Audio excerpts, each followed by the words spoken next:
The year is 1988. A county extension agent named David Miller sits in his office. The air is thick with the smell of old paper and stale coffee. Fluorescent lights hum overhead. Outside, the August sun beats down on the Iowa blacktop. David is 26 years old. He has a degree from Iowa State. He believes in science.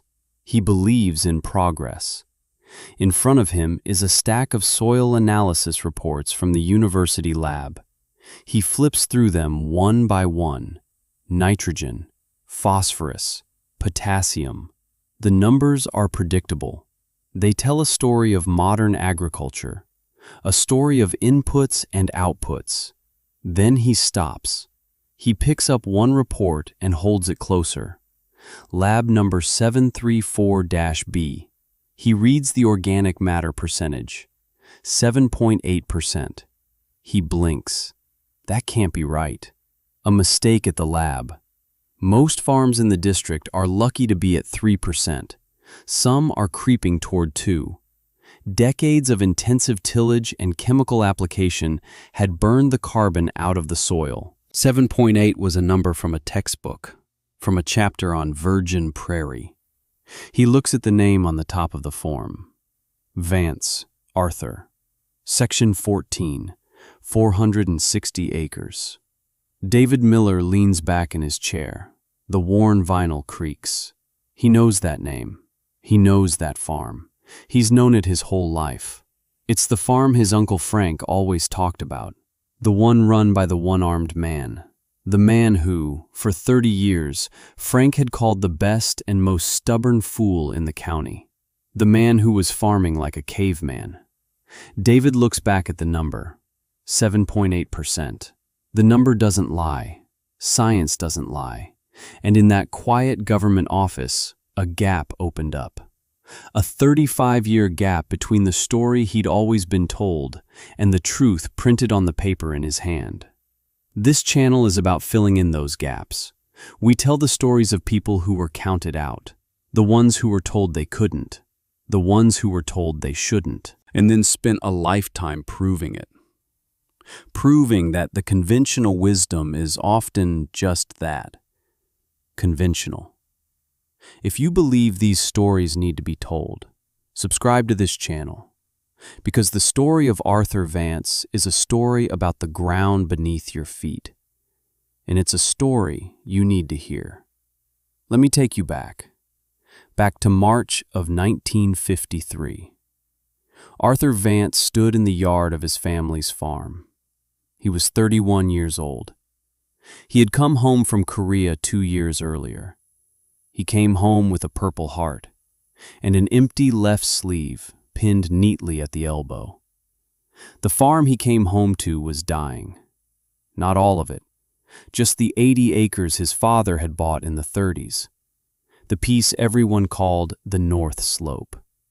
It was poor ground to begin with, thin topsoil over clay. Years of corn on corn during the war had bled it dry. It was tired. It was blowing away. His father, old and racked with a cough that shook his whole body, was ready to sell it. Let it go back to pasture, he'd said. Nobody can make a living off that dirt anymore. Arthur looked at the fields.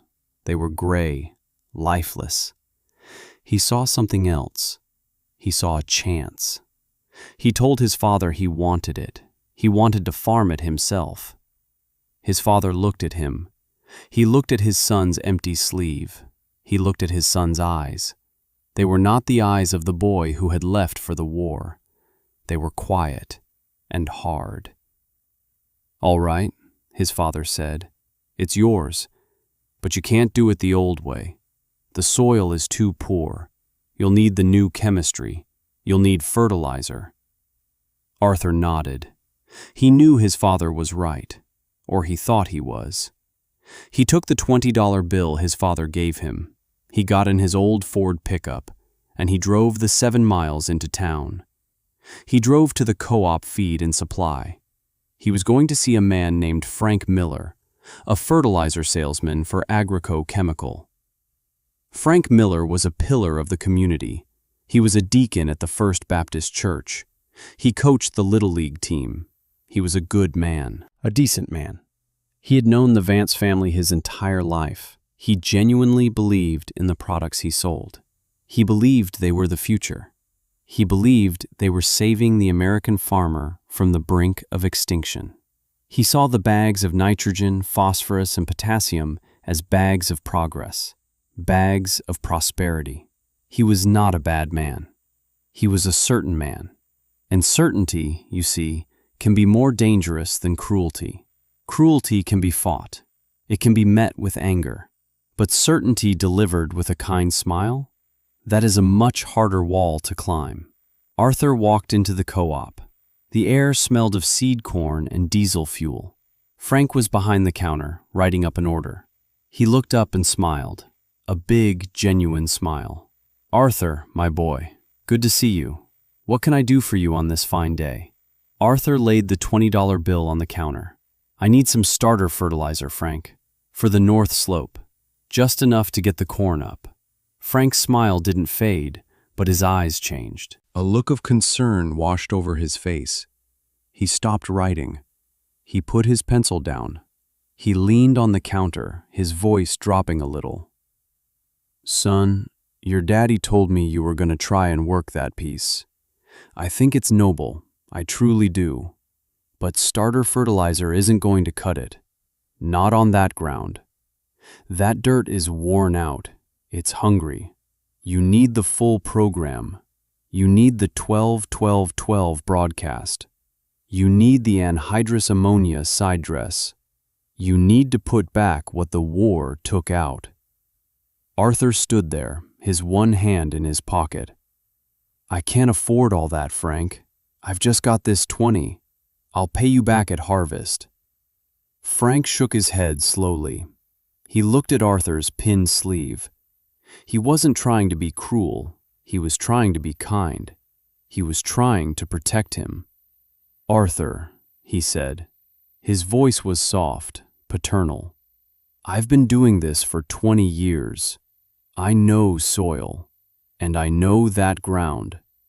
If you go out there with just a little starter, your crop will fail. It will sprout, turn yellow, and die by July. You'll lose your seed. You'll lose your fuel. You'll lose this $20. You'll lose the whole year. I can't let you do that. I won't be the man who helps you do that. Let me set you up with an account. We'll get you what you really need. On credit. Pay me back when the crop comes in. It's the only way to guarantee a harvest." Arthur felt something tighten in his chest. It wasn't anger, not contempt. Something softer and in some ways worse. It was the feeling of being dismissed, of being written off for his own good. He looked at Frank Miller, the good man, the kind man, the certain man, and he knew he couldn't make him understand. "No," he said. His voice was quiet. "I just want what I can pay for today." Frank sighed, a deep, regretful sigh. He pushed the $20 bill back across the counter. "I'm sorry, son. I can't sell it to you, because I'd be selling you a ticket to failure, and my conscience won't allow it. I'm not going to be the man who sells you the rope to hang yourself with. Go home. Think about it. Come back when you're ready to do it the right way." The room was silent, just the hum of the soda cooler. Arthur looked at the $20 bill. He looked at Frank's kind, certain face. He turned around, and he walked out of the store. He didn't say another word. He got in his truck and drove home. The $20 bill was still on the counter. Frank Miller watched him go. He shook his head, picked up the money, and put it in the cash register under a clip. He'd save it for the boy. He was sure Arthur would be back. He was sure he'd come to his senses. He was a good man. He was certain he had done the right thing. Arthur drove the 7 miles home. He didn't notice the red-winged blackbirds on the fence posts. He didn't notice the green haze of spring on the trees. He just saw Frank Miller's face, that kind, compassionate, certain face, telling him what he was and was not capable of. He pulled into the farmyard. His father was on the porch, sitting in a rocking chair. He watched Arthur get out of the truck. He saw his face. He didn't get what he needed, his father said. It wasn't a question. Arthur sat on the porch steps. He told his father what happened. He told him what Frank said, about the full program, about the credit, about the rope to hang himself with. His father listened. He didn't interrupt. He just rocked, a slow, steady rhythm. When Arthur was finished, the old man stopped rocking. He leaned forward. His voice was raspy from the sickness in his lungs, but it was clear. "They took your arm in the war, son. They didn't take the dirt." He pointed a trembling finger toward the north slope. "That dirt has been here for 1,000,000 years. It fed the buffalo. It fed the Sioux. It fed my father. It fed me. The chemistry Frank is selling, that's new. That's a shortcut. And shortcuts always have a cost, usually a hidden one." He looked at Arthur. "Your grandfather didn't use Agrico. He used the cows. He used the clover. He used his head." He paused, and a coughing fit seized him. When it passed, he wiped his mouth with a handkerchief. His eyes were watering, but they were sharp. "They took your arm. They didn't take the dirt. The dirt is enough." That was all he said. Arthur sat there for a long time. The sun began to set. The sky turned orange and purple. The dirt is enough.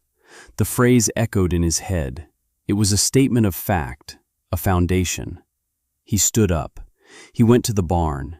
He found the old manure spreader. It was rusted. One of the wheels was seized. He spent the next 2 days taking it apart, cleaning it, greasing it. With one arm, every bolt was a battle, every cotter pin a war. He had to brace tools against his body. He had to use his feet to hold things steady. He invented new ways of doing things, new angles, new forms of leverage. He didn't stop. He didn't rest. On the 3rd day, it was working. He hooked it to his old John Deere Model B. He drove to his neighbor's farm, a man named Gus Peterson. Gus had a dairy herd, and behind his barn was a mountain of rich, dark, steaming cow manure. Arthur pulled up. Gus came out of the milk house. "What are you doing with that old relic, Arthur?" "I need manure, Gus, for the north slope. I'll clean out your whole winter's pile for you." Gus looked at him. He looked at the one-armed man and the ancient spreader. He'd heard what happened in town with Frank Miller. News traveled fast.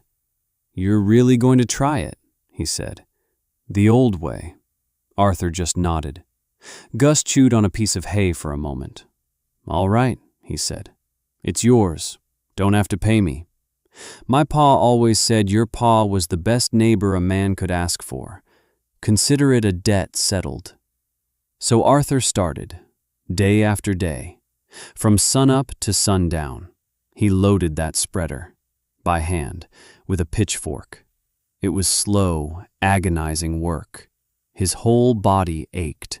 The stump of his left arm throbbed. But with every load he hauled to the north slope, with every pass he made across that tired, gray soil, he felt like he was fighting back. He wasn't just spreading manure, he was spreading defiance. He was proving that a refusal was not a verdict, it was just a starting point. He was beginning the long, slow work of proving a kind man wrong. And that, you see, is the loneliest fight there is. For the next 5 years, Arthur Vance was a ghost. He worked from before the sun rose until after it set. He didn't go to town much. He didn't go to the diner for coffee. He just worked. That first year, he didn't plant corn. He planted buckwheat, a cover crop. The old men at the co-op laughed. "He's planting weeds," they said, "to feed the deer." But Arthur had read his grandfather's old farm journals. Buckwheat scavenges for phosphate. Its roots break up hardpan clay. When it flowered, he didn't harvest it. He plowed it under. He was feeding the soil. The next year, he planted hairy vetch and rye. More cover crops. More organic matter. The neighbors watched him. They shook their heads. "He's farming like a caveman," one of them said to Frank Miller over the counter. Frank just nodded sadly. "A damn shame," he said. "Such a waste of a good boy. He's letting that ground get away from him." But the ground wasn't getting away. It was coming back, slowly, painfully. The color started to change, from a pale, dusty gray to a richer, deeper brown. He saw earthworms for the first time in the 3rd year. He found them in a shovel full of dirt and just stood there, looking at them. A sign of life, a promise. In the spring of 1956, 3 years after Frank Miller refused to sell him fertilizer, Arthur planted corn. He used an old 2-row planter. He didn't have the money for herbicides, so he cultivated. Endless, dusty, bone-jarring passes between the rows, controlling the weeds with steel and sweat. His one arm was like iron. His back was a constant, dull ache. That fall, he harvested 60 bushels to the acre.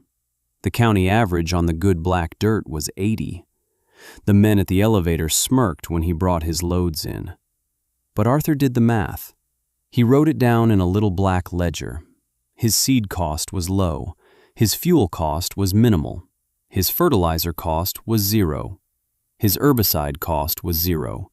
His profit per acre was higher than many of his neighbors who had pulled 80 or 90 bushels. He had proved it could be done. But he didn't celebrate. He didn't gloat. He took the money, and he bought more cover crop seed. He was playing a long game. A game measured in decades, not seasons. Have you ever been told you couldn't do something? Not by an enemy, but by a friend. By someone who genuinely believed they were protecting you from yourself. Have you ever felt the quiet, burning indignation of their kindness? It's a strange kind of wound. It doesn't bleed. It just smolders. For years, decades. Let us know in the comments if you've ever had to fight that lonely fight. Because what happened next on Arthur's farm changed everything. It was a fight he didn't even know he was winning. Until the sky went dry. The summer of 1957 was brutal. Drought settled over the Midwest like a fever. The rain stopped in late May, and it didn't come back. By July, the corn on the good, dark land was suffering. The leaves were curling up, trying to save moisture. A sickly, pineapple-like shape. By August, it was turning brown, firing up from the bottom. Farmers stood at the edge of their fields. They watched their investment wither. The expensive fertilizer they'd put down was useless without water. The high-priced seed was dying on the stalk. Frank Miller drove his sales route. He saw the stress on his customers' faces. He felt their pain. He was a good man. He hated to see them suffer. One day, his route took him past the Vance farm. He always looked at the north slope. He did it out of a sense of sad duty, a reminder of the boy he had tried to help. But this time, he slowed his car. He pulled over to the shoulder. He got out. The air was hot and dusty. He looked across the fence line. The corn on the neighboring farm was brown, dead, a total loss. Then he looked at Arthur's corn. It wasn't perfect. It was showing the stress. The lower leaves were yellowing, but it was green. The stalks were standing tall. The leaves were only slightly curled. It was alive. It was going to make a crop. Frank couldn't understand it. It was poorer ground.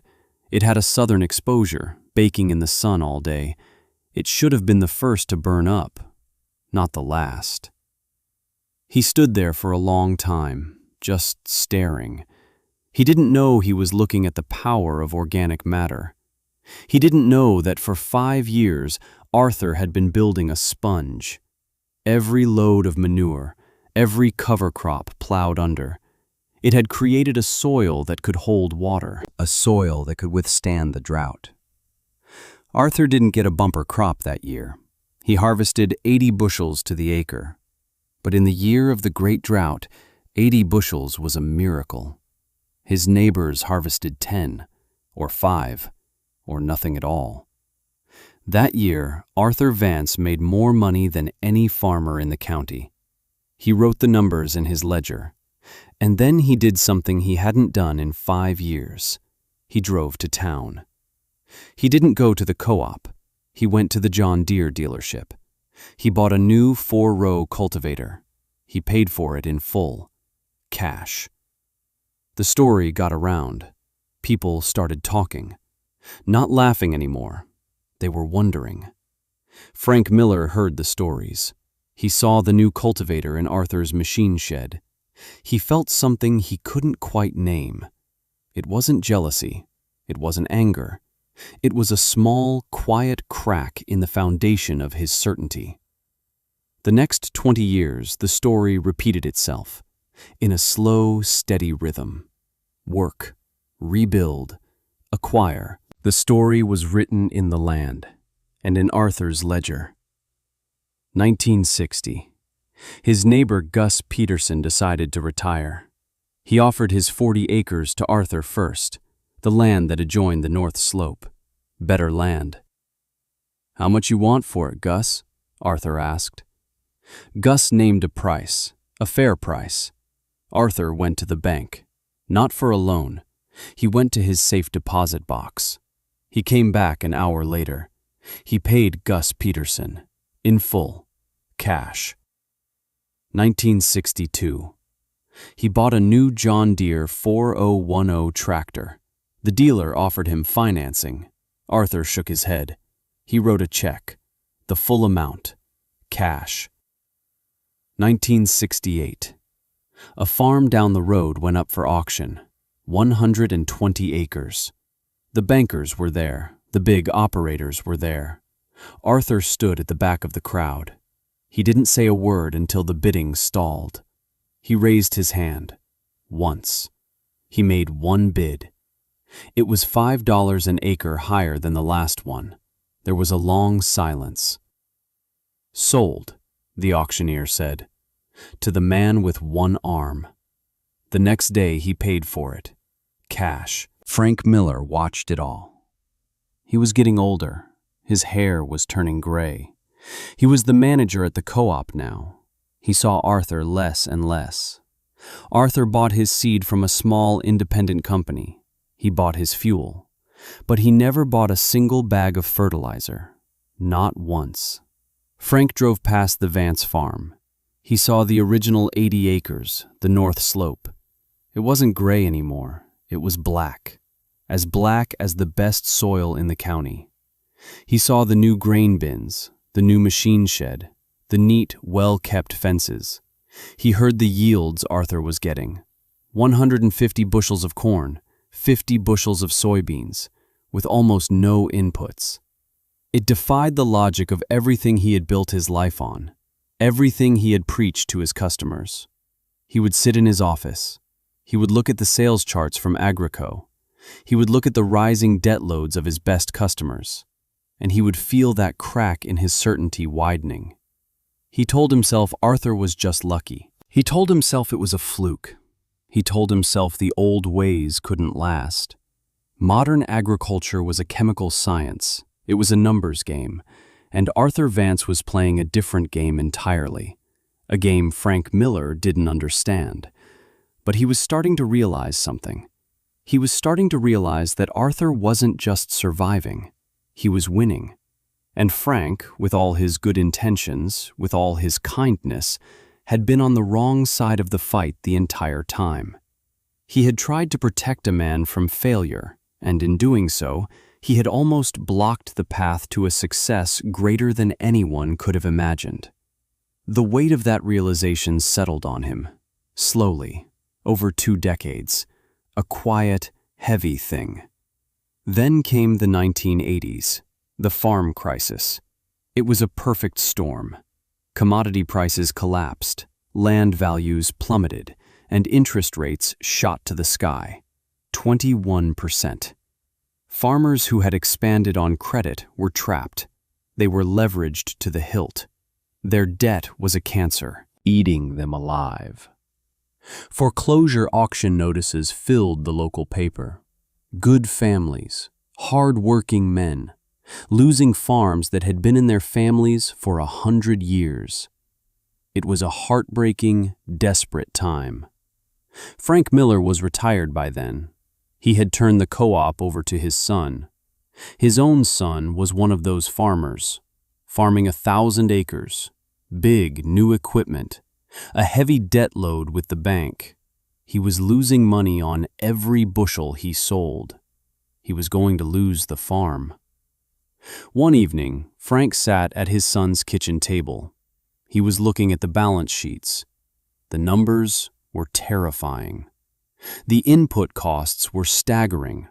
Fertilizer, herbicides, pesticides, thousands and thousands of dollars, all bought on credit. "It's the inputs," his son said. His voice was hollow. "I can't get out from under them. The chemical costs more than the corn is worth." Frank sat there, and he thought of Arthur Vance. He thought of the man he had refused to sell $20 worth of starter to. He thought of the farm built on manure and clover. The farm built on cash. The farm that owed nothing to anyone. The next morning, Frank Miller did something he hadn't done in 30 years.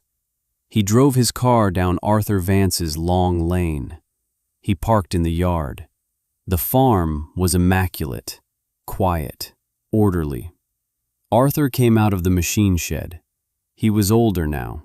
His hair was white, but he stood straight. He moved with a purpose. He wasn't surprised to see Frank. He just nodded. Frank, Arthur. They stood there in the quiet morning air, 2 old men, carrying the weight of a 30-year-old conversation. Frank was the one who broke the silence. His voice was unsteady. "My boy is going to lose his farm, Arthur. I came to ask you how you did it. How did you survive this?" Arthur didn't answer right away. He looked out over his fields. The soil was black and rich. "Come inside," he said. He led Frank into the simple farmhouse, into the kitchen. He pulled out a chair at the table. He went to a drawer and took out a book. The little black ledger he had started in 1956.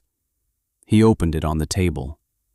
The pages were worn and filled with neat, careful handwriting. He slid it across to Frank. "There's no secret," he said. "It's all right there." Frank looked down. He saw the columns, the income, the expenses, year after year, decade after decade. The income grew steadily, but the expense column, it barely moved. Seed, fuel, repairs, that was it. There was no line for fertilizer, no line for chemicals, no line for interest payments. It was a picture of a business built on self-sufficiency, a business built on freedom. Frank traced a line of numbers with his trembling finger. "My God, Arthur, your cost of production is 1/3 of my son's." Arthur sat down across from him. He looked at the man who had tried to save him. He wasn't angry. The anger had burned out long ago, replaced by something more solid, more permanent. "You told me I was too poor to take a risk, Frank." He said it quietly, a simple statement of fact. "You told me I couldn't afford to fail. And you were right. So I decided not to buy anything I couldn't pay for. I decided not to depend on anything I couldn't make myself." He paused.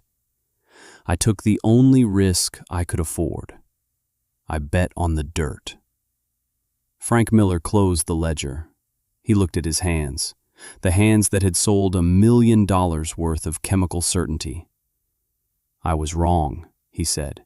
His voice was a whisper. I thought I was helping you.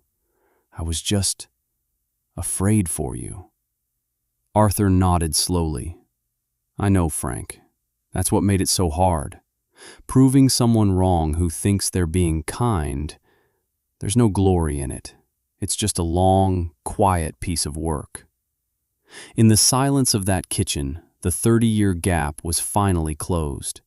Not with a shout of triumph, but with a quiet admission, a ledger full of numbers, and the humbling truth of the soil. Arthur Vance never gave speeches. He never wrote a book. He never went on television. But his legacy is written in the soil of his county and in the lives of the people he taught. After the farm crisis, things started to change. Young farmers, burned by the debt-fueled model of the 70s, started looking for another way. They started showing up at Arthur's farm, timidly at first. A young man in a pickup truck, sitting at the end of the lane, trying to get up the nerve to talk to the legend. Arthur would always go out to them. He'd invite them in for coffee. He wouldn't lecture them. He'd just show them. He'd take them out to the North Slope. He'd hand them a spade. Dig, he'd say. They would push the spade into the ground. It would sink easily into the black, crumbly earth. The soil was alive, teeming with earthworms and the smell of life. Then he would take them across the road to a neighbor's conventionally farmed field. Dig here, he'd say. The spade would hit the hard pan with a thud. The soil was pale, compacted, lifeless.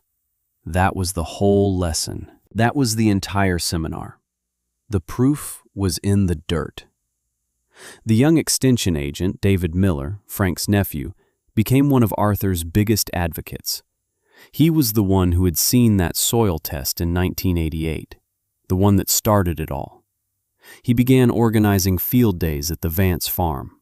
He called it the Vance Method, a system built on soil health, cover crops, crop rotation, animal manures, low inputs, low debt.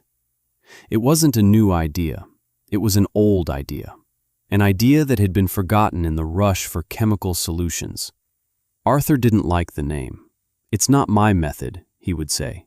It's the Earth's method. I just remembered to listen. In 1995, he sold most of his farm to a young couple he had mentored. He kept the original house and 80 acres, the North Slope. With the profits from the sale, he didn't buy a fancy car or a house in Florida. He started a foundation, a small one, the Vance Soil Health Scholarship. It gave a $10,000 grant each year to a young farmer in the county starting out. There was one condition. They had to present a business plan that was free of operational debt for the first 5 years. They had to prove they could build a farm on what they earned, not on what they owed. The ripple effect of that one man's quiet defiance is still being felt. Dozens of farms in that part of Iowa now use his methods.